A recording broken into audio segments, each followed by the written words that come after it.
आगरा से बड़ी खबर है। बीजेपी विधायक जितेंद्र वर्मा का धमकी देते हुए वीडियो वायरल हुआ है।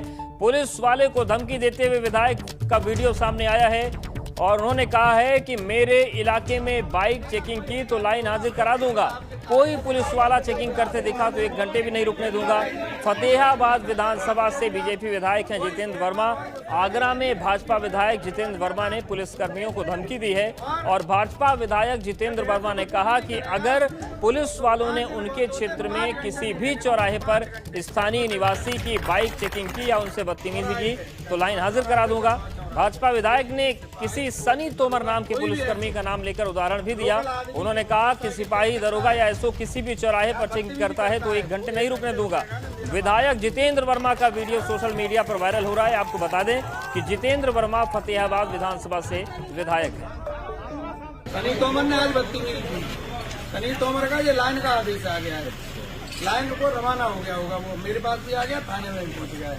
रही बात दूसरी, चौराहे पे, चाहे जो चौराहे पे चाहे वहाँ चौराहे पे, कोई भी सिपाही, कोई भी दरोगा, कोई भी ऐसो लोकल आदमी की मोटरसाइकिल चेक करता है या बदतमीजी करता है, वो 1 घंटे रुकेगा ना, मेरा वादा आप लोगों से। तो सुना अपने विधायक जी हैं। आगरा में बड़े बड़े कांड हो गए तब विधायक नजर नहीं आए, लेकिन बाइक चेकिंग के नाम पर वो धमका रहे हैं पुलिसकर्मियों को कि अगर बाइक चेक की गई लोकल आदमी की तो 1 घंटे भी वो थाने में नहीं रुकने देंगे। एक कागज उनके हाथ में दिख रहा है, वो दिखा रहे हैं कि एक व्यक्ति का लाइन हाजिर होने का कागज उनके पास आ गया है और अगर किसी ने आगे भी इस तरीके की चेकिंग की तो उसको 1 घंटे भी मैं नहीं रुकने दूंगा, चाहे वो सिपाही हो, चाहे दरोगा हो, चाहे वो थाना अध्यक्ष हो। तो भाजपा विधायक है ये फतेहाबाद से जितेंद्र वर्मा और वो कह रहे हैं कि मेरे विधानसभा क्षेत्र में अगर किसी ने बाइक की चेकिंग की, किसी से कागज मांगे, किसी से बदतमीजी की तो उसे 1 घंटे भी मैं रुकने नहीं दूंगा। बदतमीजी तक तो सही है, लेकिन सवाल यह है कि अगर सामान्य तौर से गाड़ियों की चेकिंग नहीं हुई तो फिर कैसे व्यवस्था चलेगी।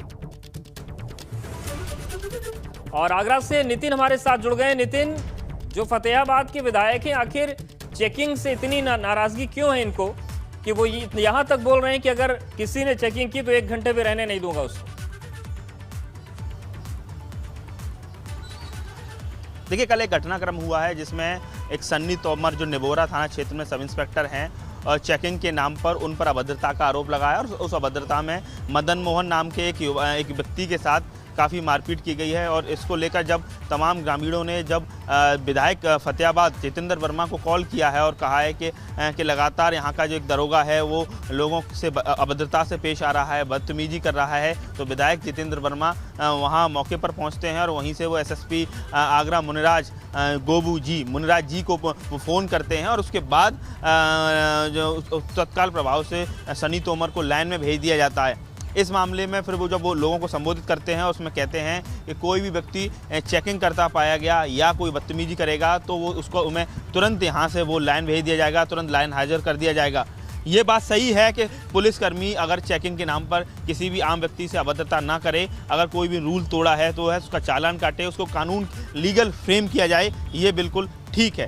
लेकिन जिस तरीके से विधायक जितेंद्र वर्मा का कहना है कि अगर कोई व्यक्ति चेकिंग करता है तो उसको पूरी तरह से उसको लाइन हाजिर कर दिया जाएगा, उसको बख्शा नहीं जाएगा, तो सवाल ये होता है कि आखिर जिस तरीके से कोविड प्रोटोकॉल्स के तमाम नियमों का पालन कराना है, इसके साथ ही तमाम तरह के जो आपराधिक तत्व जो सड़कों पर घूमते हैं, तमाम तरह के चेन स्नैचिंग से लेके पर्स लूटने वाले और तमाम तरह की छुटपुट वारदातों को अंजाम देने वाले या तमाम की चेकिंग नहीं की जाएगी बैरिकेड लगा के, तो पुलिस की लोगों से कर भी रहा था तो फिर लाइन हाजिर कौन सी कार्रवाई होती है। ऐसे लोगों पर तो दूसरी कार्रवाई होनी चाहिए, उनका सस्पेंशन होना चाहिए। अगर कोई नाहक जनता को परेशान कर रहा है, लाइन हाजिर करना तो केवल बेवकूफ बनाने वाली बात होती है। देखिए, बिल्कुल लाइन हाजिर एक ऐसी वो है कि जैसे कोई भी व्यक्ति किसी जगह पोस्टेड है उसको उसके पवेलियन में लौटा देना ग्राउंड से, ये चीज़ें कहीं ना कहीं लाइन हाजिर होती है। लाइन हाजिर कोई सज़ा नहीं होती, लाइन हाजिर एक तरह से पुलिस की प्रक्रियागत जो वर्क होता है उसका एक हिस्सा होता है। सवाल ये उठता है कि एक तरफ पुलिस की भी सीमाएं हैं कि इस पूरे मामले में पुलिस लोगों को बेवजह परेशान ना करे, और लॉकडाउन में पुलिस ने कई सारी आगरा में ऐसी घटनाएं रही हैं जब लोगों के साथ मारपीट की है, अभद्रता की है, जो दूधिया हैं, मिल्कमैन हैं, उनके साथ मारपीट की है, जो लोग अपने घरों से अपना अपना सामान लेकर जा रहे हैं, सब्जी लेकर जा रहे हैं, उनके साथ मारपीट की है। बिल्कुल नितिन, हमारे साथ आप बने रहिए। विधायक जितेंद्र वर्मा जी भी जुड़ गए हैं। विधायक जी, बहुत स्वागत है आपका एबीपी गंगा पर। जिस तरीके से आपने कल एक चुनौती दी है कि अगर किसी ने जनता को परेशान किया और बदतमीजी की तो उसे रहने नहीं दूंगा, लेकिन क्या सामान्य चेकिंग कोई करता है तो भी वो आपकी नाराजगी जारी रहेगी उस पर? नहीं। आज उनका दायित्व है, उसका निर्वहन करें जी। और जो शालीनता के साथ चेकिंग की जाती है उस चेकिंग को करें। यदि किसी के कागज गलत है उस पर कार्रवाई करें। यदि किसी पर कोई कागज नहीं है तो उसके साथ कार्रवाई करें। बदतमीजी करना मानवीय अधिकार नहीं है। आप किसी से गाली देंगे, आप किसी से बदतमीजी करेंगे जो अधिकार क्षेत्र में नहीं है, उसका आप बदतमीजी करते हैं किसी के साथ, आप गाली गलौज करते हैं, मारपीट करते हैं, उसे किसी कीमत पर बख्शा नहीं जाएगा। तो विधायक जी, क्या ये शिकायतें आपके पास लंबे समय से आ रही थी जिसके बाद आपको नहीं, ये लेना पड़ा फैसला? मेरे पास लंबे समय से नहीं आई। हमारे यहाँ एक SI थे, उन्होंने कल ही किया था। इससे पहले कोई घटना नहीं हुई। जब भी कोई छोटी मोटी हुई तो हम लोगों ने उसे निपटा लिया जी। बहुत अच्छा रहा। लेकिन हम जनता के साथ हैं, जनता सर्वोपरि है और जनता अपनी आवाज बना के हम लोगों को देती है, उस पर हमें खराब करना चाहिए, उसी काम को हम करने का काम करें। बिल्कुल विधायक जी, और ये जो मसला आपने उठाया है ये केवल आगरा की बात नहीं है, ये पूरे देश में ऐसा होता है कि बहुत सारे लोग तो ईमानदारी से काम करते हैं, लेकिन बहुत से ऐसे पुलिसकर्मी हैं जो केवल वसूली के चक्कर में रहते हैं। लेकिन क्या आपको लगता है कि लाइन हाजिर पर्याप्त है? ऐसे लोगों को तो सस्पेंड करना चाहिए। बिल्कुल आप सही कह रहे हैं, लेकिन जो लोग अच्छा काम करते हैं उन्हें प्रोत्साहन भी करना चाहिए। हम उनको प्रोत्साहन भी करते हैं, जो अच्छा करते हैं उन्हें हम प्रोत्साहन भी करने का काम करते हैं, और जो गलत करते हैं उन्हें दंडित करवाने का भी काम करते हैं जी। लेकिन एक चीज पर सवाल जरूर जितेंद्र जी उठ रहे हैं कि क्या जब आपने ये चुनौती दे दी कि अगर किसी ने चेकिंग की तो 1 घंटे नहीं रहने दूंगा, तो ये बात तो फिर चेकिंग करें, वो खूब आराम से करें, तसल्ली से करें, जिस पर कागज नहीं है उसके खिलाफ कार्रवाई करें, हमें कोई परेशानी नहीं है, लेकिन चेकिंग के साथ बदतमीजी न करें। माननीय मुख्यमंत्री जी का हमारे का सीधा आदेश है, पहले से भी रहा है। बिल्कुल, लेकिन जो वीडियो विधायक जी हम लोग चला रहे हैं उसमें आप सीधे तौर से यही कह रहे हैं कि कोई भी अगर चेकिंग करेगा तो 1 घंटे रहने नहीं दूंगा। आप पूरा देखो उसे, पूरा देखो। बिल्कुल विधायक जी, एक बार देख लेते हैं, आप भी सुन लीजिए, हम भी दर्शकों को दिखा देते हैं, हमारे साथ अपन रहिए, एक बार सुनवाते हैं। सनी तोमर ने आज बदतमीजी की। सनी तोमर का ये लाइन का आदेश आ गया है, लाइन को रवाना हो गया होगा, वो मेरे पास भी आ गया, थाने में पहुंच गया है। पहली बात। दूसरी, चौराहे पे, चाहे जौ चौराहे पे चाहे बा चौराहे पे, कोई भी सिपाही, कोई भी दरोगा, कोई भी ऐसा लोकल आदमी की मोटरसाइकिल चेक करता है या बदतमीजी करता है, वो 1 घंटे रुकेगा ना, मेरा वादा आप लोगों से।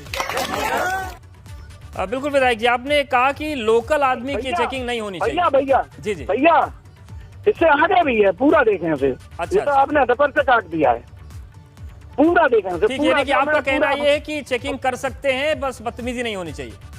हाँ, पूरा है और भी आगे है। अच्छा, तो यानी कि लोकल आदमी की भी चेकिंग पुलिस कर सकती है, उससे आपको नाराजगी नहीं होगी? नहीं, लोकल की आप चेकिंग करो, हमारे चेकिंग से कोई दिक्कत नहीं है, उनका दायित्व तो उसका निर्वहन करें, बस आदमी के साथ मानवीय अधिकार के साथ चेकिंग करें, उस पर कागज नहीं चालान करें, लेकिन मारपीट बदतमीजी ये ठीक नहीं है। ठीक है, लेकिन जो शिकायत आपके पास विधायक जी आई थी उस मामले में क्या हुआ था जिसके बाद आपको मौके से फोन करना पड़ा एसएसपी को? हमारे पास हमारे वहाँ के स्थानीय जो हमारे जी, उनके उसी पे हम लोग वहाँ पहुंचे, मौके पे देखे तो लोग आक्रोश था, वहीं से उन्हें SSP आगरा को फोन किया, उन्होंने उसे तत्कालीन लाइन में कर दिया। धन्यवाद विधायक जी हमारे साथ जुड़ने के लिए और बातचीत करने के लिए। तो फतेहाबाद से विधायक जितेंद्र वर्मा जुड़े, तो उनका कहना है कि चेकिंग से आपत्ति नहीं है, लेकिन अगर चेकिंग के नाम पर बदतमीजी होगी तो फिर वो किसी भी कीमत पर बर्दाश्त नहीं किया जाएगा। नितिन भी हमारे साथ बने हुए हैं। नितिन, विधायक जी ये कह रहे हैं कि चेकिंग से आपत्ति नहीं है, लेकिन अगर बदतमीजी चेकिंग के नाम पर होगी तो आंदोलन जारी रहेगा। देखिए, बिल्कुल, देखिए, जो विधायक का इस पर स्पष्टीकरण आ गया है। कई बार ऐसा होता है कि शब्दों को जब फ्लो में बोलते हैं तो शब्दों के बीच में कंफ्यूजन हो जाता है। उन्होंने कहा कि अगर कोई भी पुलिस वाला का चेकिंग करेगा या बदतमीजी करेगा तो 1 घंटे नहीं रुकेगा। उनका अब जो उन्होंने जो बयान दिया है उसमें वो इस बात को स्पष्ट कर रहे हैं कि चेकिंग करे, लेकिन कानून अपने हाथ में ना ले, पब्लिक से अभद्रता ना करे। और यही बात को लेकर एबीपी गंगा ने सवाल खड़े किए हैं कि आखिर विधायक अगर ये कह रहे हैं कि पुलिस चेकिंग नहीं करेगी और चेकिंग करेगी तो 1 घंटे में हटा देंगे, तो ये कहीं ना कहीं व्यवस्था पर सवाल खड़े कर रहे हैं। बिल्कुल व्यवस्था पर सवाल, लेकिन उन्होंने स्पष्टीकरण दे दिया। उनका कहना है कि चेकिंग पुलिस करे, बदतमीजी नहीं होनी चाहिए। शुक्रिया आपका नितिन, जानकारी और अपडेट्स को देने की। और बड़ी खबर बलिया से है। आनंद चौधरी का आज शपथ ग्रहण है। जिला पंचायत अध्यक्ष की शपथ लेंगे आनंद चौधरी पर पॉक्सो एक्ट के तहत केस दर्ज हो चुका है। सदर कोतवाली पुलिस को आनंद चौधरी की तलाश है। ऐसे में देखना दिलचस्प होगा कि शपथ ग्रहण हो पाएगी या नहीं हो पाएगी, क्योंकि शपथ ग्रहण के लिए अगर पहुंचते हैं तो गिरफ्तारी हो जाएगी। आनंद पर मंत्री उपेंद्र तिवारी के परिवार पर अभद्र नारेबाजी का आरोप है, बच्चियों पर टिप्पणी करने का आरोप है। इसी वजह से पॉक्सो एक्ट लगा था और आज आनंद चौधरी का शपथ ग्रहण होना है। जिलाधिकारी सभी जिला पंचायत अध्यक्षों को शपथ ग्रहण करवाएंगे और जिला पंचायत अध्यक्ष जी पंचायत सदस्यों का शपथ ग्रहण करवाएंगे। ऐसे में बड़ा सवाल ये हो गया है कि बलिया में शपथ ग्रहण अब होगा या नहीं होगा। आनंद चौधरी पर पॉक्सो एक्ट के तहत केस दर्ज हो चुका है और सदर कोतवाली पुलिस आनंद चौधरी को तलाश कर रही है। आनंद पर मंत्री उपेंद्र तिवारी के परिवार पर अभद्र नारेबाजी करने का आरोप है। जिस तरीके की टिप्पणी हुई थी परिवार पर, उसके बाद पॉक्सो एक्ट के तहत मामला दर्ज हुआ था। सदर पुलिस जो है वो आनंद चौधरी की तलाश कर रही है। आनंद चौधरी का आज शपथ ग्रहण होना है। तो ये एक पेच यहां पर फंसा है कि आनंद चौधरी शपथ ग्रहण के लिए क्या जाएंगे, शपथ ग्रहण के लिए जाएंगे तो क्या पुलिस गिरफ्तार करेगी। तो बलिया से बड़ी खबर आज बता दें कि पूरे प्रदेश में जिला पंचायत अध्यक्षों का शपथ ग्रहण होना है और आनंद चौधरी बलिया से बने जिला पंचायत अध्यक्ष, लेकिन पुलिस उन्हें तलाश रही है पॉक्सो एक्ट के मामले में। और बड़ी खबर गाजियाबाद से है, जहां पर राजनगर में चोरों का आतंक है। रोजाना हो रही चोरी की वारदातें रोकने में पुलिस पूरी तरीके से नाकाम साबित हो रही है। राजनगर पुलिस चौकी के आसपास घरों को निशाना चोर बना रहे हैं। बीते 2 दिनों में बड़े कारोबारियों के घर में चोरी हुई है और चोरी की वारदातें रोकने में राजनगर पुलिस पूरी तरीके से नाकाम साबित हो रही है। तो गाजियाबाद में चोरों का आतंक मचा हुआ है। खासतौर से राजनगर इलाके में चोर एकदम बेकाबू हो गए हैं। रोजाना चोरी की वारदातें हो रही हैं और बीते 2 दिनों में बड़े कारोबारियों के घर चोरी की वारदातें हुई हैं। पुलिस चौकी के आसपास घरों को भी निशाना बना रहे हैं चोर। और शक्ति हमारे साथ जुड़ गए हैं। शक्ति, गाजियाबाद पुलिस से चोर उचक्के भी नहीं संभलते क्या?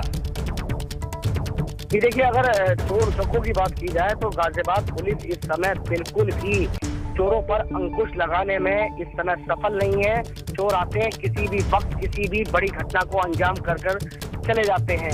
ये घटना है, ताजी जो घटना है, ये थाना कविनगर क्षेत्र की है, जहां पर चौकी के सामने ये कल रात की घटना है, उससे पहले 2 दिन पहले की घटना है। नकाबपोश बदमाश पहुंचते हैं। पहुंचने के बाद वहां पर घर में घुसने की कोशिश करते हैं। एक घर को पहले 2 दिन पहले निशाना बनाते हैं, वहां से 25 से 30 लाख रुपए का सामान लेकर निकल जाते हैं। वहीं कल रात जो ताजी अपडेट है, ताजी घटना है, ये घटना है कि घर में घुसने की कोशिश करते हैं 8 नकाबपोश बदमाश। 8 नकाबपोश बदमाश आप समझ सकते हैं कि किसी डकैती की मंशा से घुसने की कोशिश करते हैं और जिसके बाद पड़ोसी की आंख खुलती है तो वो हल्ला मचता, जिसके बाद फायर किया जाता, तब वो बदमाश वहां से भागते हैं। चौकी के सामने इतनी बड़ी घटना को बिल्कुल, लेकिन सवाल शक्ति फिर यही है कि चौकी के सामने इतनी बड़ी घटना और केवल चोरी ही नहीं, इनसे छेड़खानी वाले लोग नहीं संभलते, इनसे मंचले नहीं संभलते। मंचलों के खिलाफ कोई कार्रवाई करे तो गोली मार दी जाती है। गाजियाबाद पुलिस आखिर करती क्या है? ये थाने में बैठ के क्या करते हैं? देखिए, गाजियाबाद पुलिस की अगर बात की जाए तो बिल्कुल अगर ये कहना गलत नहीं होगा, एक सूत्रीय कार्यक्रम, यानी कि अपनी सुविधा शुल्क के अनुसार, अपनी सुविधा होगी तो काम करेंगे, नहीं सुविधा होगी तो काम नहीं करेंगे। जिस तरीके से पुलिस को ये रात्रि जो गश्त होती है वे बढ़ाई जाती है, गाड़ियां दी गई है, हाईटेक बनाया गया है इस समय उत्तर प्रदेश पुलिस को, गाजियाबाद पुलिस को। लेकिन उन हाईटेक गाड़ियों में ये सो जाते हैं एसी चलाकर। तो जिसके बाद रात्रि में बदमाश चोर उचक्के जितने भी कहे डकैत, वो आराम से किसी भी जगह किसी भी घटना को अंजाम देकर आराम से चले जाते हैं। कविनगर थाने के इंस्पेक्टर की बात करें या सीओ की बात करें, या एक नया सर्किल बनाया गया है, तो उनकी भी जिम्मेदारी बनती है। उनकी जिम्मेदारी बनती है कि वे उस पर अंकुश लगाएं और साथ ही साथ इस बदमाशों की रात में सघन चेकिंग भी होनी चाहिए। बिल्कुल, लेकिन ये एक बड़ी बात शक्ति आपने बताई कि जो हाईटेक गाड़ियां मिली हैं वो एसी रूम का काम कर रही हैं, एसी चलाकर सो जाते हैं। चौकी के सामने 8-8 बदमाश घुसकर चोरी कर लेते हैं। समझा जा सकता है कि गाजिया पुलिस की हालत क्या है। लचर व्यवस्था है और कानून व्यवस्था की धज्जियां उड़ गई हैं। चोरों का राज चल रहा है और पुलिस चौकियों में बैठी। शुक्रिया आपका शक्ति। और दिल्ली पहुंचे हैं सपा के राष्ट्रीय अध्यक्ष अखिलेश यादव। कुछ देर में पार्टी कार्यालय पहुंचेंगे अखिलेश। पार्टी कार्यालय में अखिलेश कार्यकर्ताओं से मुलाकात करेंगे और कुछ देर में पार्टी कार्यालय में कार्यकर्ताओं से उनकी मुलाकात होगी। तो दिल्ली पहुंचे हैं सपा के राष्ट्रीय अध्यक्ष अखिलेश यादव और पार्टी कार्यालय में कार्यकर्ताओं से उनकी मुलाकात होगी। थोड़ी देर में कार्यालय में पहुंचेंगे और पार्टी कार्यकर्ताओं से मुलाकात करेंगे अखिलेश यादव।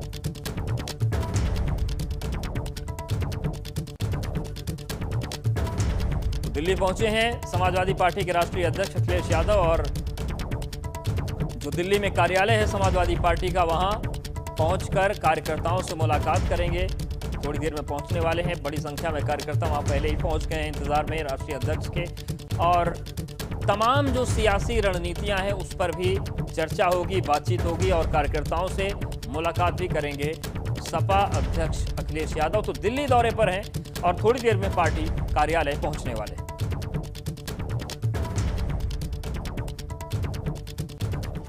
और नोएडा में भीषण जाम से लोग परेशान हो गए हैं। दिल्ली जाने वाली रोड पर लंबा जाम लग गया है। सड़क पर गाड़ियों की लंबी कतारें लग गई हैं। नोएडा सेक्टर 16 से चिल्ला बॉर्डर तक लंबा जाम लग गया है। करीब 3 किलोमीटर लंबा जाम लग गया है और भारी मुसीबत में है मुसाफिर। आप देखिए, जहां तक आपकी नजर जाएगी वहां तक आपको गाड़ियां ही गाड़ियां नजर आएंगी। तो नोएडा में इस वक्त भीषण जाम लगा हुआ है। लगभग 3 किलोमीटर लंबी लाइनें लग गई हैं गाड़ियों की। और नोएडा सेक्टर 16 से चिल्ला बॉर्डर तक यही हालात बने हुए हैं। भीषण जाम लगा हुआ है। करीब 3 किलोमीटर गाड़ियों की लंबी कतार लगी हुई। तो ये आए दिन की समस्या हो गई। कोई ऐसा नहीं है कि आज ही ये जाम लगा है। अक्सर इस तरीके की दिक्कतें हो रही हैं। फिर चाहे नोएडा दिल्ली डीएनडी की बात करें या फिर नोएडा से दिल्ली की तरफ जाने वाले चिल्ला बॉर्डर की बात करें, यहाँ पर अक्सर इस तरीके के लंबे जाम लगते हैं। लेकिन इनका क्या निजात हो सकता है, ये ट्रैफिक पुलिस तय नहीं कर पा रही। तो आप देखिए, गाड़ियों की लंबी कतार लगी है और जहां तक नजर जाएगी वहां तक आपको गाड़ियां ही गाड़ियां नजर आएंगी। और कोरोना के बाद पटरी पर कामकाज लौट रहा है। सीएम आवास पर जनता दर्शन का कार्यक्रम शुरू हो गया है। सीएम ने फरियादियों से मिलकर समस्याएं जानी और प्रदेश में 16 घंटे कामकाज की छूट है। यूपी के सिर्फ 2 जिले ऐसे हैं जहां पर डबल डिजिट में केस हैं। ये जिले हैं लखनऊ और सीतापुर। 31 जिलों में सिंगल डिजिट में केस हैं और 42 जिलों में कोई केस नहीं है, शून्य हो गया है। बीते 24 घंटे में 96 नए केस आए हैं, जबकि उत्तर प्रदेश में अभी कुल 1500 एक्टिव केसेस मौजूद हैं। तो कामकाज शुरू हो गया है और आज मुख्यमंत्री ने आवास पर जनता दरबार लगाया और फरियादियों से मुलाकात करके उन्होंने अधिकारियों को दिशा निर्देश दिए कि लोगों को जल्द से जल्द राहत पहुंचाई जाए।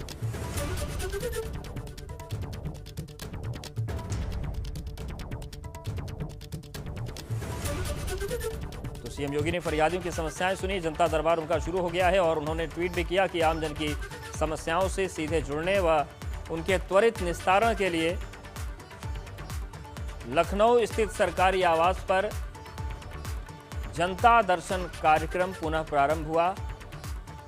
आगे उन्होंने लिखा कि आपकी सभी समस्याओं का निराकरण हमारी शीर्ष प्राथमिकता है। आमजन की समस्याओं से सीधे जुड़ने व उनके त्वरित निस्तारण के लिए ये कार्यक्रम फिर से शुरू कर दिया है गया है। लखनऊ स्थित सरकारी आवास पर जनता दर्शन कार्यक्रम पुनः प्रारंभ हुआ।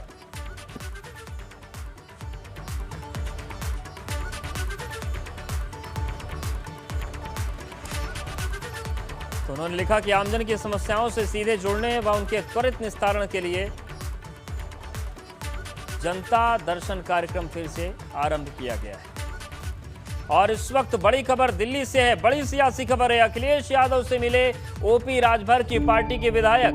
दिल्ली में अजगरा सीट विधायक कैलाश नाथ सोनकर ने मुलाकात की है। चंदौली की अजगरा सीट से विधायक हैं कैलाश नाथ सोनकर और चुनाव से पहले हुई मुलाकात के सियासी मायने निकाले जा रहे हैं। तो एक तरफ ओम प्रकाश राजभर अपनी राजनीति को एक दिशा देने की कोशिश कर रहे हैं। लेकिन ओपी राजभर की पार्टी के ही विधायक दिल्ली में अजगरा सीट से विधायक कैलाशनाथ सोनकर मिले हैं। अविनाश हमारे साथ जुड़ गए। अविनाश, ये जो मुलाकात हुई है इसको लेकर कुछ जानकारी मिल पा रही है? देखिए अगर बात करें तो अखिलेश यादव का घर है पंडारो पार्क स्थित से, वहाँ पे जाकर अजगरा सीट से जो विधायक हैं कैलाशनाथ सोनकर, उन्होंने परिवार सहित भेंट की है। उनकी पत्नी भी जिला पंचायत सदस्य निर्वाचित हुई है अभी, और उनके साथ वो भी मौजूद रही हैं। और यहाँ पे अखिलेश यादव के साथ तकरीबन उनकी आधा घंटा से ऊपर मुलाकात चली है। क्योंकि उत्तर प्रदेश में अगले 6 महीनों में विधानसभा चुनाव होने हैं, ऐसे में काफी महत्वपूर्ण ये मुलाकात मानी जा रही है। हालांकि जब कैलाशनाथ सोनकर घर से बाहर निकले तो उनका बस इतना कहना था कि हमारी शिष्टाचार मुलाकात है, लेकिन राजनीति में इस तरीके की मुलाकात अमूमन शिष्टाचार नहीं होती, बल्कि कई सारे सियासी मायने इसके होते हैं। क्योंकि 6 महीने विधानसभा चुनाव को बचे हैं, और जिस तरीके ओम प्रकाश राजभर की पार्टी लगातार विवादों में फंस रही है, ओवैसी के साथ उसका गठबंधन है, और भारतीय जनता पार्टी से गठबंधन से पहले कभी भी उन्होंने विधानसभा सीट नहीं जीता था। ऐसे में उम्मीद जताई जा रही है कि इस मुलाकात के काफी महत्वपूर्ण सियासी पहलू हो सकते हैं, क्योंकि पूरे परिवार सहित कैलाशनाथ सोनकर ने अखिलेश यादव के साथ मुलाकात की है। शुक्रिया अविनाश, आपका जानकारी और अपडेट देने के लिए। इस वक्त की बड़ी खबर का रुख करते हैं। लखनऊ से गिरफ्तार आतंकी के मामले में बड़ा खुलासा हुआ है। बम बनाने के लिए माचिस की तीलियों का इस्तेमाल हुआ और माचिस की तीलियों से बारूद निकाली गई। आरंभिक जांच के दौरान यह खुलासा हुआ है। बरामद इलेक्ट्रॉनिक उपकरणों में से कई अहम जानकारियां मिली हैं। तो ये इस वक्त की बड़ी खबर, जिस तरीके से लखनऊ से आतंकी पकड़े गए, आतंकी साजिश सामने आई। अब ये खुलासा हो रहा है कि बम बनाने के लिए माचिस की तीलियां इस्तेमाल में लाई गई, उससे बारूद निकाला गया। और यूपी में आतंकी साजिश पर सूत्रों के हवाले से बड़ी खबर यह है कि आतंकियों ने अपने पैसे से खरीद कर बम बनाया था। 2000 रुपए में इनका प्रेशर कुकर बम तैयार हो गया था। इंटरनेट के जरिए अलकायदा के संपर्क में आए थे। उमर अल मंडी के लगातार संपर्क में था मिनहाज। सूत्रों के हवाले से बड़ी खबर है, और सूत्र ये भी बताते हैं कि उमर के कहने पर ही बम तैयार किया गया था। टारगेट चुनने की प्रक्रिया आतंकियों की तरफ से जारी थी, और निशाने पर कौन नेता होगा इसकी तलाश की जा रही थी, लेकिन उससे पहले ही ये पकड़ लिए गए।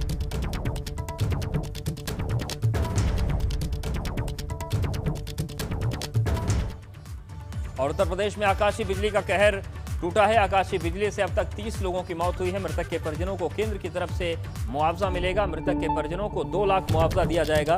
घायलों को 50,000 का मुआवजा दिया जाएगा। तो जिस तरीके से आकाशीय बिजली से बड़ा नुकसान हुआ है, 30 लोगों की मौत हुई है, केंद्र की तरफ से भी सहायता राशि दी जाएगी।